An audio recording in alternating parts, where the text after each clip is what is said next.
TruKids, and welcome to this week's online experience. My name is Robin and I am so excited for us to do part 4 of our series Blueprint today. On a job site, there are loads of different jobs. There are people who lay the bricks, people who put up the framing, people who mix the concrete, and so much more. But no job site is complete without someone to bring the fun, and that's where I come in. So I say let's get right to the fun by singing a song. So stand up and let's sing.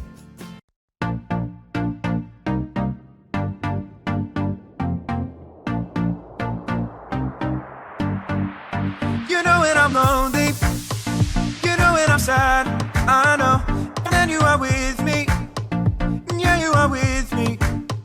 You know when I'm worried, you know when I'm mad, I know, and then I can trust you, yeah, I can trust you. You don't want perfection, you just want my best. And when my mind is racing, you will give me rest. God is greater, greater than my feelings. He knows everything, He knows everything. God is greater, greater than my feelings. He knows everything, He knows everything. You know when I'm lonely, you know when I'm sad, I know, and then you are with me, yeah, you are with me. You know when I'm worried, you know when I'm mad, I know, and then I can trust you, yeah, I can trust you. You don't want perfection, you just want my best. And when my mind is racing, you will give me rest. God is greater, greater than my feelings. He knows everything, He knows everything. God is greater, greater than my feelings. He knows everything, He knows everything. You are greater than all I feel. You know it all and you always will. I trust in you with all that I've got. Doesn't even matter if I feel it or not. You are greater than all I feel. You know it all and you always will. I trust in you with all that I've got. Doesn't even matter if I feel it or not. God is greater, greater than my feelings. He knows everything, He knows everything. God is greater, greater than my feelings. He knows everything, He knows everything. Wow, you sounded great. That song always helps me know how to deal with how I'm feeling, which is what this series is all about. God gave us lots of different emotions, and He wants us to use them in the right way. So that's why we're talking about dealing with how we're feeling. We've already talked about how important it is to stop, look, and listen when these feelings creep up, and we'll get to practice that again in just a bit. But for now, I want you to watch this clip and check out what my friends Skip and Susanna are up to this week.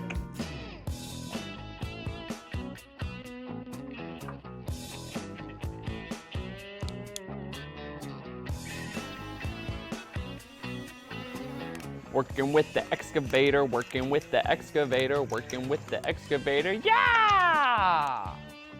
Beep, beep, beep, beep, beep. Hey, Skip, what are you working on? Oh, hey, Suze. I'm just working on the plans for an office I'm about to start building downtown. Okay, so how's it going? It's going great. Just finishing up the blueprints, like I always do. Oh, really? You always do blueprints like this? Yeah, it's not exactly to scale, seeing as how I'm working with Legos, but it always works out. And what are you doing with that excavator? Oh, I'm getting used to handling big equipment so that I'll be ready to tear down the old mill to prepare the new job site. So you think that by practicing with this toy excavator, you'll be able to operate a real one? Well, why wouldn't I? I thought you would want to help me. Want to give it a try? Skip, you have got to be kidding me. There's no way that you or I can do this big of a job. What are you so worried about? I was asked to do the job and I know what I'm doing. I've got everything under control. See the plans? That's no plan, Skip. That's not an official blueprint. If this is the only plan that you've got, then there's so many terrible things that could happen to you, the builders, or the people that are gonna actually be in this office. Calm down, Susie Q. My blueprint is just a scaled down representation of all the work that has to get done. But you haven't included the important safety measures, like plumbing, underground piping, gas, and power. Skip, there is nothing about this building that will be built to code. It's just fine. We'll be wearing our hard hats like we always do. Does that help you feel any better? Not exactly. What if a big storm comes? With torrential downpour. See? No worries. Still standing. Oh yeah? What if strong winds come? From a huge tornado. See? No worries. Still standing. Well, what about a volcano erupting? And hot lava shooting everywhere. See? No worries. Just a little cleanup, but still standing. As a matter of fact, a barrel of monkeys could attack the building site. And see? No worries. Still standing. Sure, you guys, it looks like Susanna's worries got a little bit carried away this week. Whenever our emotions are starting to get the best of us, the first thing that we need to do is stop. Stopping helps us to name what we're really feeling. And this is important because when we're all wrapped up in our emotions, things can seem a whole lot worse than what they actually are. And if we're not careful, we might make decisions that we can't undo.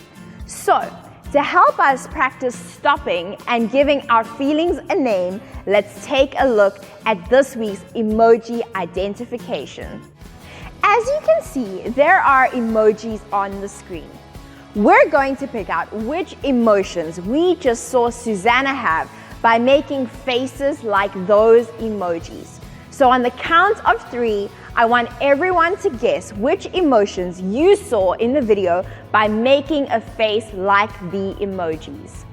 1, 2, 3. Wow, I'm sure there were loads of different emotions on your faces. And now I'm going to show you the correct answer for this week. The correct answer is worry. Susanna was definitely worried about how everything Skip was doing was going to turn out.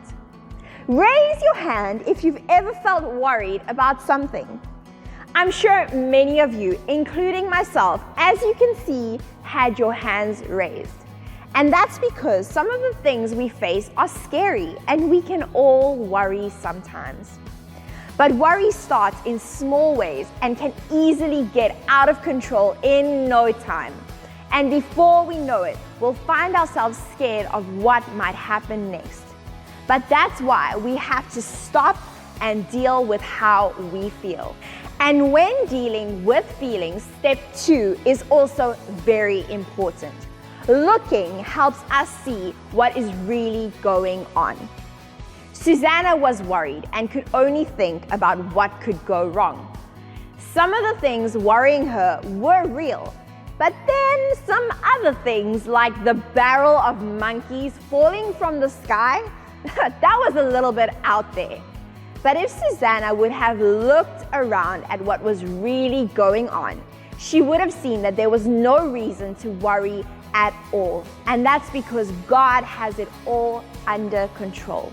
And I know that that is true because of the third and final step, and that is to listen.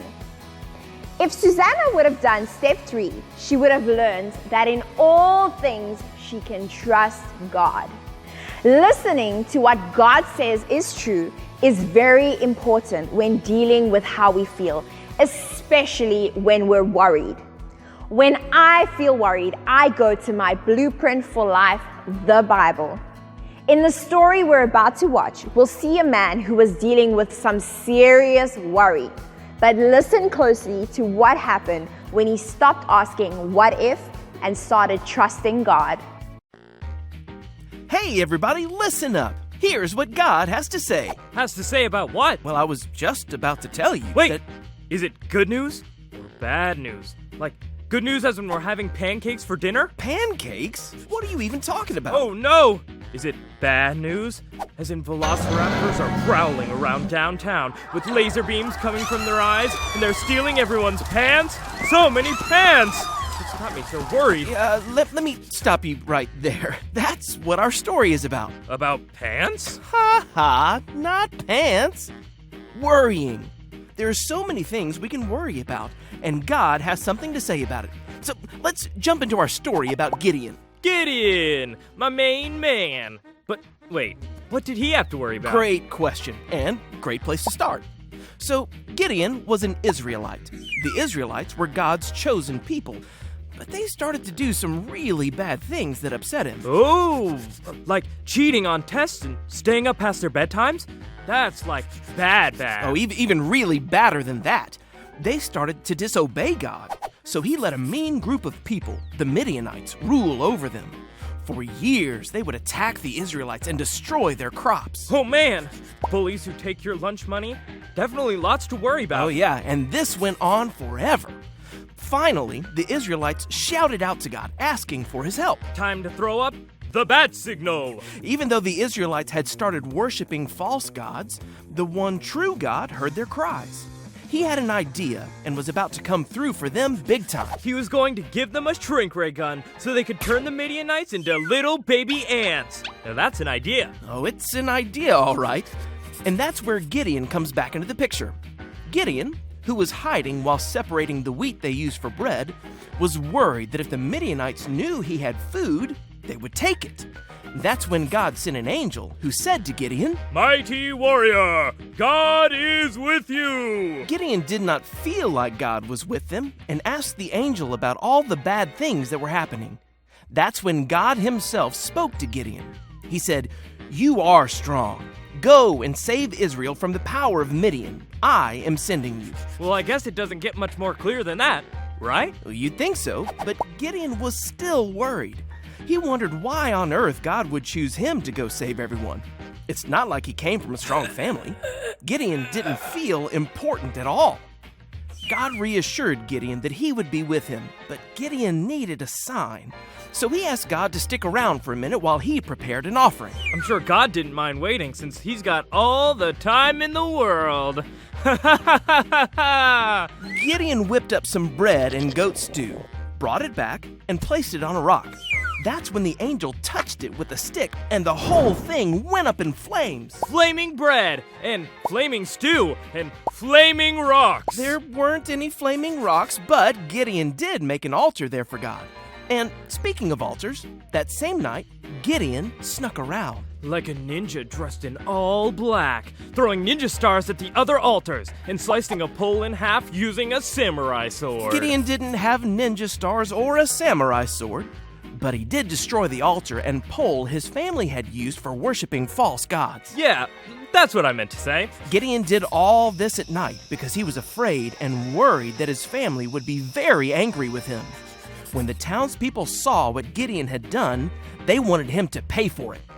But nothing bad happened to Gideon. Sounds like that was a close call. It sure was. A little while later, the Midianites started moving in for another attack, and it didn't take long for Gideon to start worrying again. He knew God had promised to use him to save Israel and all, but he needed another reminder. What did Gideon have in mind? It's not like God could just shoot him a text. Yeah, no cell phones, but Gideon did have an idea. You see, dew would form overnight and make the ground, as well as everything else around it, wet.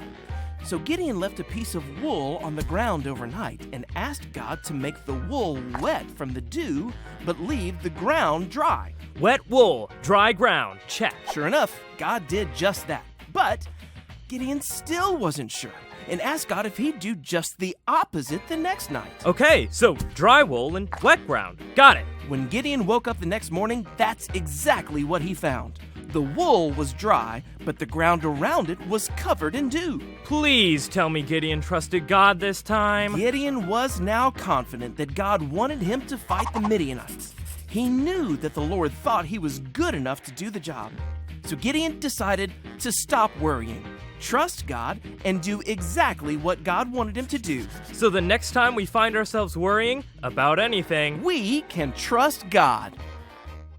Gideon was so worried about how it would all turn out that he forgot that God was with him and that God had a good plan for him all along. God was patient with Gideon and kept reminding him that he was made for a great purpose. That's when Gideon's worries stopped and his trust in God started. Gideon learned that he can really trust God, and we can too. The next time we find ourselves asking, what if, and worrying, we can stop, look, and then listen to the truth of God's word. Doing these things will help us stop the worry and see that God will never, ever leave us. He wants what's best for us, and because of that, we can trust him. And that's what we need to know today. So everyone say this with me.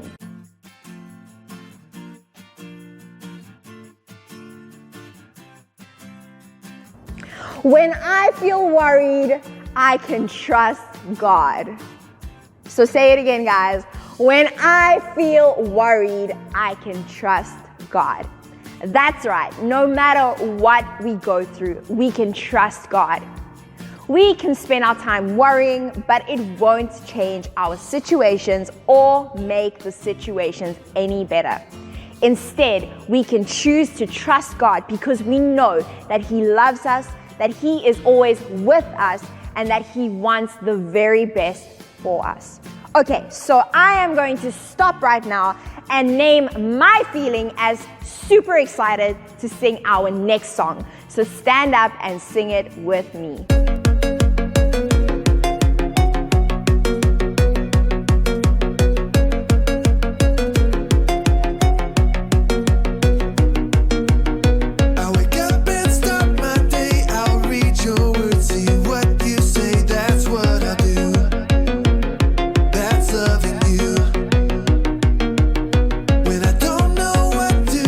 I'll follow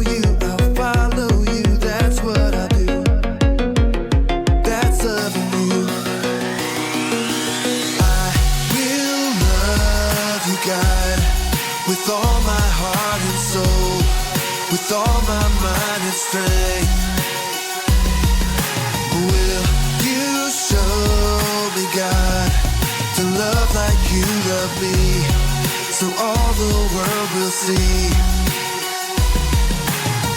When things don't go my way, I'll talk to you, hear what you say, that's what I do. That's loving you. When my world is upside down, I'll trust that you'll turn it around, that's what I do. That's loving you.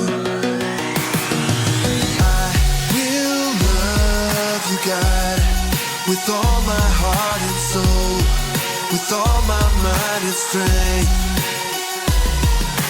Will you show me, God, to love like you love me, so all the world will see. I will love you, God, with all my heart and soul, with all my mind and strength. Will you show me, God, to love like you love me, so all the world will see.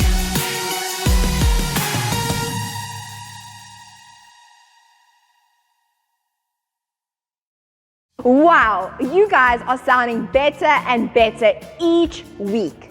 Before you go, let's bow our heads, close our eyes, and pray together. God, we thank you for always loving us, never leaving us, and always having good things in store for our lives. When we feel worried, help us to trust you instead. We love you. Amen. Okay, guys, so I will see you next week. Have an amazing week.